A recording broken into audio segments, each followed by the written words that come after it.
Hey students, welcome back. And today we are going to talk about chapters 11 and 12 of your textbook. We're going to begin by talking about the peculiar institution, as it was often referred to by Southerners, code word for slavery, and the age of reform, where we are going to be talking about abolitionist movements, women's suffrage movements, etc. So let's get started. So as you can see, I have divided up these two different key terms. The ones on the left come from chapter 11. The ones on the right can be found in chapter 12 of your text. Okay, we're going to begin today's lecture by talking about the second middle passage. And you'll remember we talked about the middle passage within the context of the Atlantic slave trade, right? With human beings being taken from Africa, forced onto ships, and sent over to the Americas. So the second middle passage is referring to kind of the 19th century iteration of this very same difficult journey. And the second middle passage is all happening internally within the United States. So the background is in 1808, the United States prohibited the slave trade, meaning that after 1808, it was illegal, or beginning in 1808, I should say, it was illegal for people to import new arrivals from Africa, right? And that the slave trade after 1808 becomes completely internal. So people are making money off of the slave trade, and it becomes a major business in the South. You would see major slave markets in every major city throughout the South. Sometimes slave markets were actually held at the city's courthouse. And so it was a very visible practice, and people were making a lot of money at it because a lot of another effect of the fact that the slave trade was prohibited was that the cost of slaves, enslaved people, increase because now they are a more sort of a rare commodity, so to speak, because you can't have this constant import from Africa. So between 1820 and 1860, leading up to the American Civil War, as you can see from the slide, 2 million slaves were sold throughout the U.S. Now, keep in mind that in the original republic, right, you just have several of these states here on the east, in the east, that were slaveholding, right? So you had Maryland, Virginia, North Carolina, South Carolina, and Georgia. And so some of these slaves that are being bought and sold and forced to endure this second middle passage, some of their families may go back all the way to colonial times. So what made the second middle passage so painful for so many enslaved people was this separation, or the potential for separation from family. As I mentioned when I talked about slavery in the United States, you know, slaves were able to endure. They were able to continue to have a culture. They were able to continue to have families. They were able to continue to have, you know, a way of life. As I said, the human spirit endures even under some of the most, you know, brutal circumstances. But the second middle passage kind of ruined that for a lot of families because families were forced to separate, and in some cases, people were forced to travel thousands of miles into these more remote western areas of the United States to work on plantations. One of the biggest things that was driving this were the cotton plantations. So as we get into the 19th century, cotton becomes a major Southern commodity. And so as cotton plantations begin to emerge in the South, and in the Deep South in particular, enslaved people begin to be brought into these areas, having to endure this second middle passage. You'll also notice here on this table the slave population generally as it begins to increase, beginning in the early republic with around 700,000 or so enslaved people.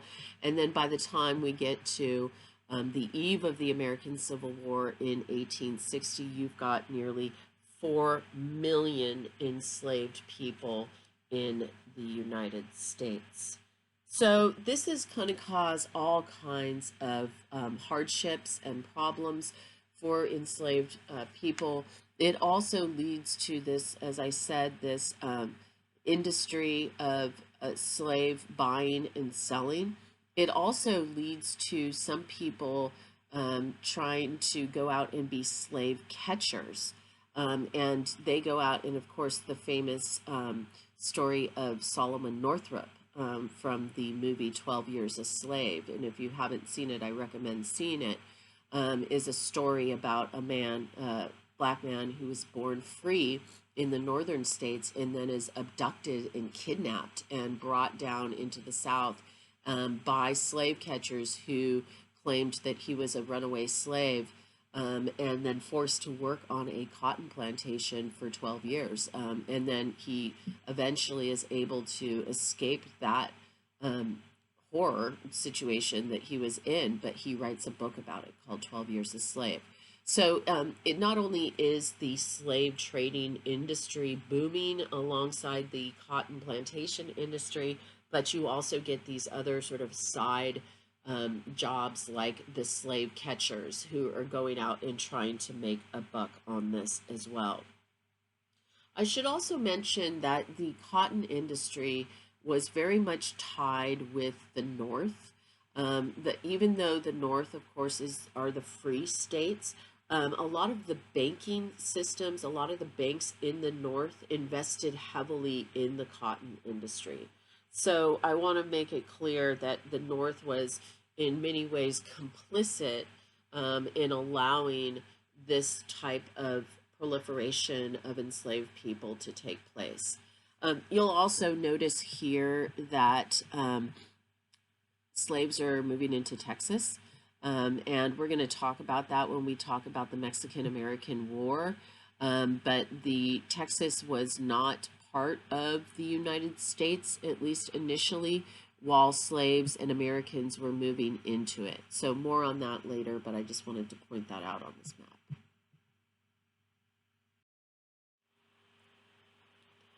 So in response to this massive proliferation of enslaved people and the movement of the second middle passage, you're going to begin to get people who are going to organize a resistance network. And this resistance network is generally known as the Underground Railroad. The Underground Railroad is a metaphorical railroad, not a real railroad, which is essentially just a system of safe houses where enslaved people were able to find their way north to their freedom. It was a system that included both black and white abolitionists who would harbor these fugitive slaves and then safely move them to the next safe house. Only about 25% of escaped slaves will be successful in actually reaching these northern areas. But despite that, an estimated 30,000 slaves will successfully escape via the Underground Railroad. And historians are still trying to understand this. Of course, during the time period that it took place, it was very secretive. You could be convicted of a crime if you were found harboring fugitive slaves. So it was also very dangerous to do this. So here are the routes. And again, this is sort of a very general map showing us the various routes. A lot of these Underground Railroad routes took people to the northern states, but a lot of them also brought people all the way to Canada, where they could truly be safe and be free. because there was always the possibility that you could get picked up by one of those slave catchers and brought back to the South if you remained in the northern states.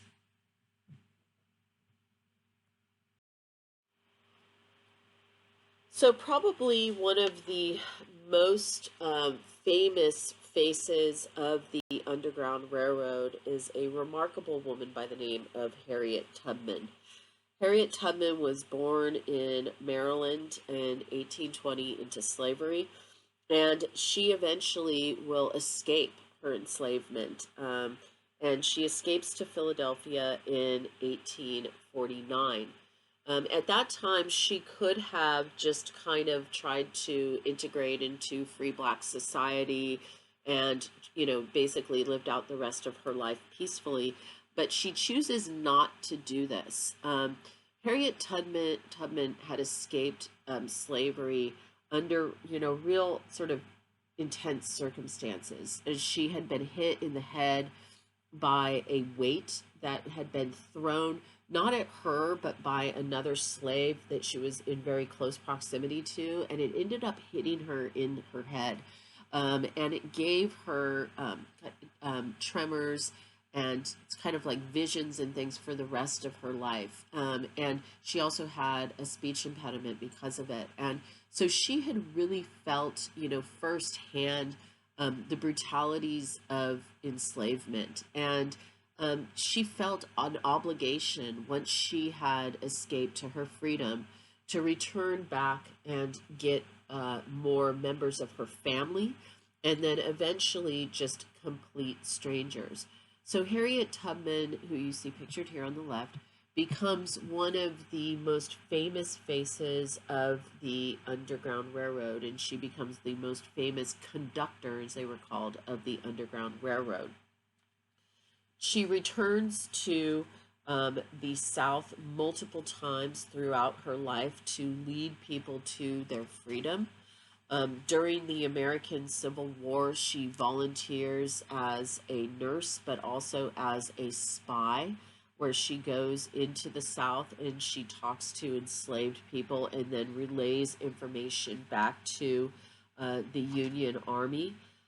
In her later life, after emancipation and after the Civil War, she opens up a home for former slaves where they can sort of live out the rest of their life, because so many former slaves had a difficult time finding ways to survive in their elderly years after the Civil War. So she really is a remarkable woman on so many levels. At one point in the Obama administration, she was actually the woman that was picked to go on the $20 bill to actually replace Andrew Jackson's face, or at least have be there with Andrew Jackson. I mean, she might not have permanently replaced his image. But one of the things that's notable about American money is that there are very few women that are depicted on American money, which is unlike other countries. And so Harriet Tubman, because of her bravery and her service to the United States, was chosen as somebody to be on the $20 bill. Unfortunately, she will not get that opportunity, at least under the current administration, but she might get that opportunity in the future. So Harriet Tubman and the Underground Railroad in general represents a shift of consciousness that we are going to see throughout the country as we get into the 1820s and 1830s and 1840s, and that's that this abolitionist movement is growing. And one of the things that's helping it grow is the publication of a famous novel called Uncle Tom's Cabin. And it was written by a white woman, a Northerner, who really had never experienced slavery firsthand, but she was an abolitionist and she understood that slavery was an evil that she felt needed to end in the United States. And so she writes this story about Uncle Tom, who is a black enslaved man.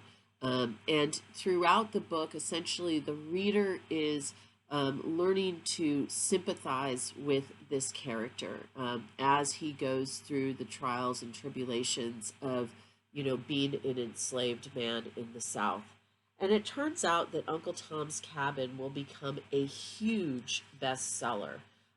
It will sell over 100,000 copies. It will be, distributed and read throughout the United States. And, one of the things that's interesting about when we talk about popular culture is once something gets into popular culture and into the consciousness of people, it becomes something that is more normalized and easier to discuss and talk about.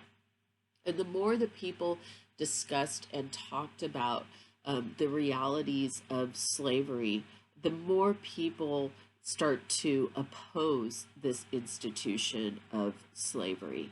So certainly Uncle Tom's Cabin helps promote the abolitionist movement, and particularly for white people who may have never been to the South or may have never even had known a black person. It allows for them to have a look into this world. Okay, so now we're going to turn our attention. So speaking of abolition, the abolition movement is growing, especially as we get into the 1830s and 1840s and 1850s, leading up to the American Civil War. But one of the things that happens in 1831 is this massive rebellion that's called Nat Turners Rebellion, and it takes place August 22nd of 1831 in Southampton, Virginia. So Nat Turner was somebody who was a slave preacher. So he was somebody that would often give sermons on Sunday to other fellow enslaved people. And he was considered by most to be a religious mystic. He would have visions, which he would then relay to his parishioners. And he felt a vision from God to rise up against slavery. And he starts to preach this. And he decides to go and carry out this very violent uprising against plantation owners. And this happens again in August of 1831. So he gets the support of about 80 other slaves, and they just go on a killing rampage. And they're going from farm to farm, really plantation to plantation, killing as many whites as they possibly could.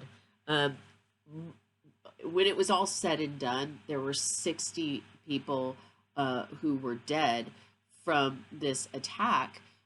Many of them were women and children, because during this time period there was these religious revivals that were happening all over the country, and many of the men were gone attending these religious revivals. So this was a major shock, right, to the South in particular, that slaves could organize and rise up and really carry out this violent act. And again, this sparks another debate over slavery. Some people feeling very strongly that, slavery has to end. And other people saying, no, not only does slavery not have to end, but we need to be more stringent with our slave laws. So what's interesting is that while the rest of the world, right, because during this time the rest of the world is debating the end of slavery, the United States at the beginning of the decade of the 1830s is really talking about making slave laws more stringent and fighting back, against these renegade enslaved people. And so the ultimate result of Nat Turner's Rebellion was that it ended in this massive violent backlash against Black people in the South, and Black men in particular. And again, more strict slave laws were passed. And this does really create a climate of fear, right? We had, in the past, of course, there was the Stono Rebellion, but that was during colonial times. And then there was Gabriel's Rebellion, which never actually came to fruition. But now you have Nat Turner's Rebellion, which was an actual act of violence carried out against slave owners. And this really shook that institution to its core. And unfortunately, it also, in some ways, justified this violent reaction that Southern whites will have after this. This also made Southern whites very fearful of their enslaved population. And if anything, what it did was it led to a lot more violent repression of Black people generally.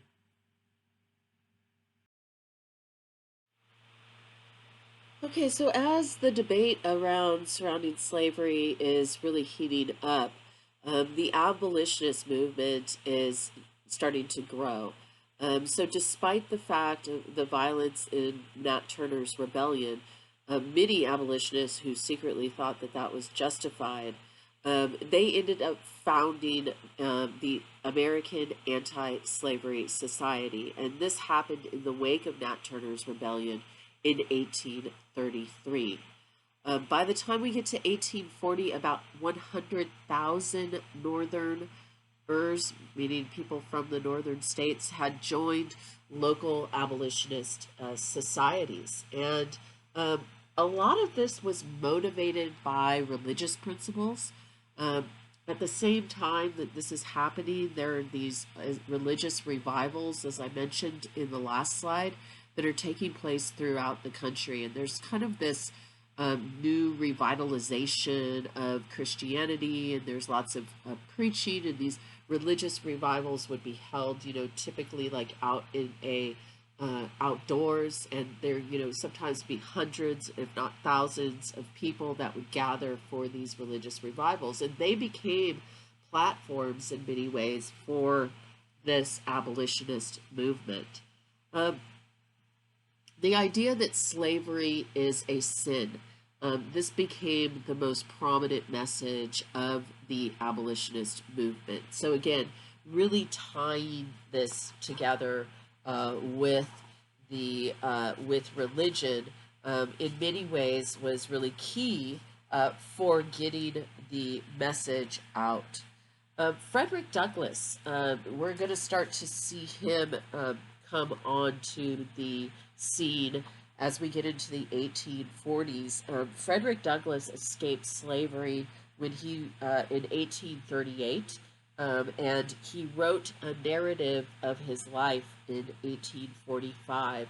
And similar to the novel Uncle Tom's Cabin, and keep in mind Uncle Tom's Cabin is fictional, Frederick Douglass's autobiography again tells the story of slavery, but tells the story from a perspective of somebody who actually lived it.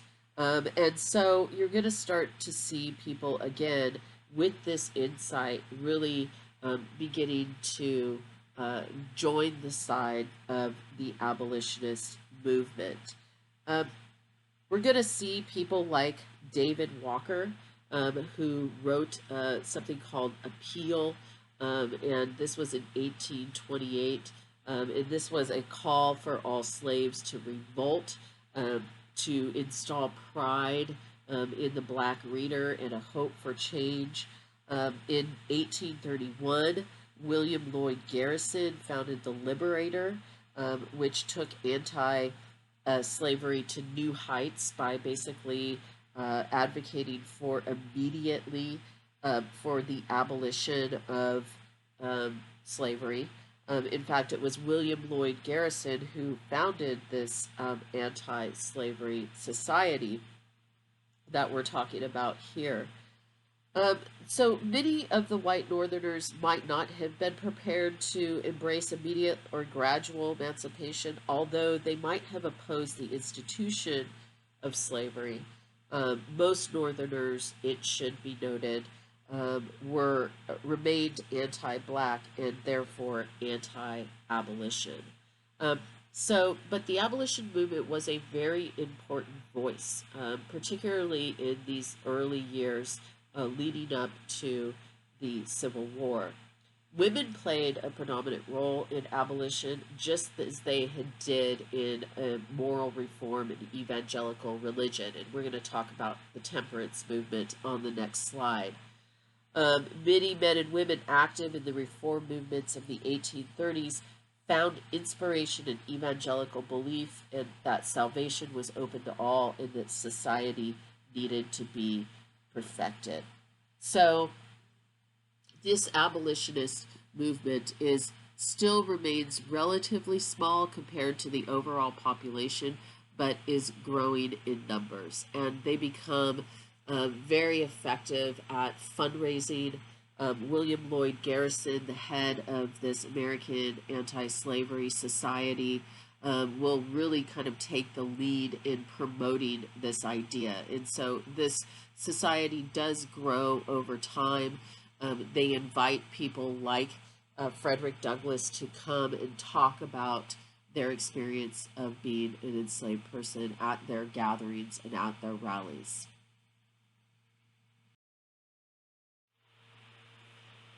So as I mentioned in the last slide, there is also a growing movement for temperance. And temperance is just basically the idea that one does not consume alcohol. And the American Temperance Society was founded in 1826. So I think I mentioned back when I was talking about the whiskey tax that uh, Americans had begun to shift their alcohol drinking habits from beer and wine. And keep in mind, beer and wine that sometimes didn't have a whole lot of alcohol in them. And this was typical for people to drink beer and wine all the time, in the morning, all day long, men, women, children, right? But, you know, it's beer and wine, and it typically did not have a very high alcohol content.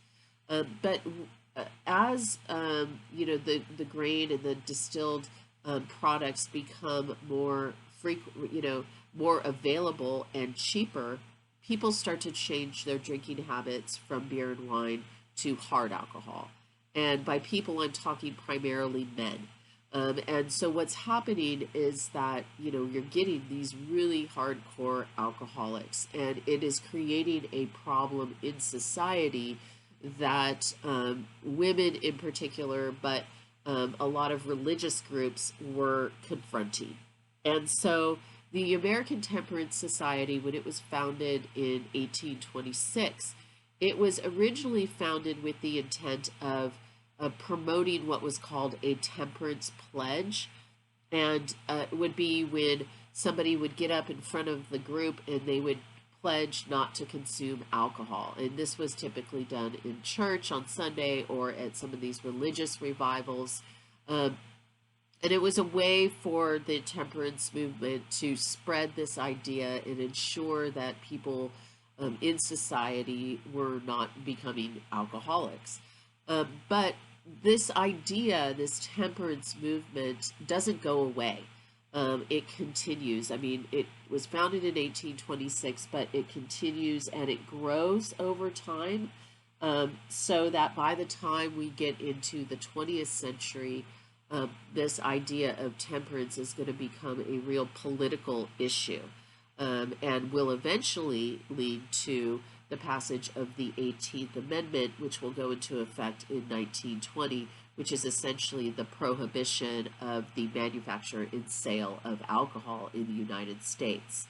So although at this time the temperance movement still remains relatively small, it is considered part of these reform movements of the 1830s, and in many cases it also was part, you know, For example, you might be somebody that is in favor of the temperance movement, but you're also an abolitionist. So, and again, it does overlap with a lot of these religious movements as well.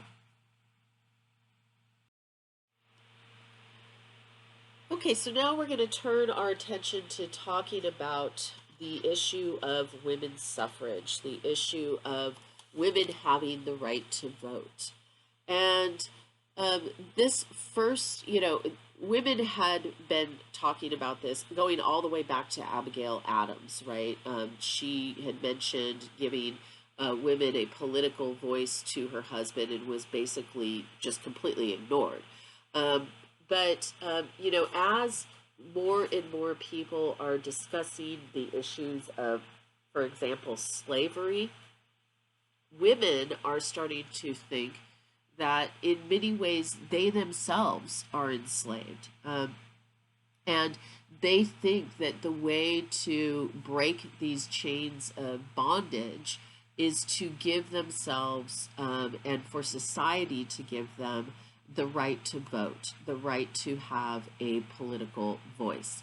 And that was the idea behind the Seneca Falls Convention, which convenes in upstate New York in Seneca Falls. It was organized by Elizabeth Cady Stanton and Lucretia Mott. And these two women really wanted to create a platform for people to come together, both men and women, and there were men in attendance at the Seneca Falls Convention in 1848, to discuss this issue. And ultimately what comes out of the convention is a very famous document, which you will read as part of your assignments, called the Declaration of Sentiments on the Declaration of Independence for Women. And so really what this is it's written very much in the model of the Declaration of Independence. It starts by explaining what the women are intending to do and why they believe that they should have these rights as equals. And then it goes on to list a series of indictments or accusations against men. And it's pretty detailed and it's pretty intense. And it does have a very accusatory tone. But, they argue in the document that the way to resolve these inequities is to give women the right to vote. So the Seneca Falls Convention is famous because it is really the first time where you get this real public display of women's suffrage. You also, of course, get this very famous document that comes out of this convention. And it is really the very public beginning of a very long struggle for women to get the right to vote. Of course, women will not get the right to vote until the passage of the 19th Amendment to the U.S. Constitution, which goes into effect in 1920. So a long road to go. It's also worth mentioning that many of the women who were for women's suffrage were also abolitionists, and they really did find ways to become politicized, despite the fact that they didn't have the right to vote. So an example is a lot of the women who attended the Seneca Falls Convention had also been the same people who had organized protests and petitions against the Indian Removal Act during the Jackson administration. A couple of the famous women's suffragettes, the Grimke sisters, Angelina and Sarah, they were the first to use the abolitionist argument of universal freedom to support rights for women. And so they kind of linked these two arguments together. So the Seneca Falls Convention, despite the fact that, obviously it's going to take another 60 years for women to have the right to vote, actually 70 years for women to have the right to vote in the United States, it is an important beginning to a very long and important movement, social movement in the United States.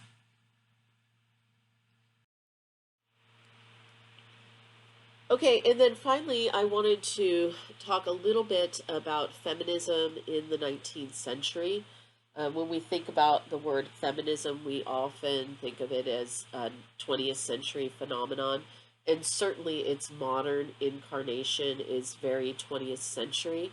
But there were groups of what were considered then feminists, but by modern standards would not be considered feminists back in the 19th century. And um, they were people who were very much inspired in the United States. They were women who were very much inspired by women in other countries who were writing, um, you know, essays and things about the rights of women.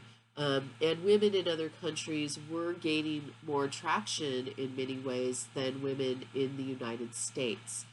The feminist movement is different than the suffrage movement. The suffrage movement is very specific to women getting the right to vote, and it took a very sort of political tone to it. The feminist movement of the 19th century is really more focused on women um, reaching their full potential as human beings. So 19th century feminists were very much in favor of education for women, for example. They were very much in favor of, having women have opportunities. They did give a lot of parallels in their language and in their writings between marriage and slavery. So they really saw the institution of marriage as being the reforming of that institution as being critical for moving forward for the rights of women in the United States. We start to see some fashions reflect some of these changing attitudes of women with the development of the bloomer. And the bloomer you can see here in this image. The bloomer are these like pantaloons that were worn underneath these dresses or overcoats that basically allowed for greater mobility for women. This would allow a woman, for example, to not have to ride side saddle on a horse. If she was wearing bloomers, she could actually, straddle the horse.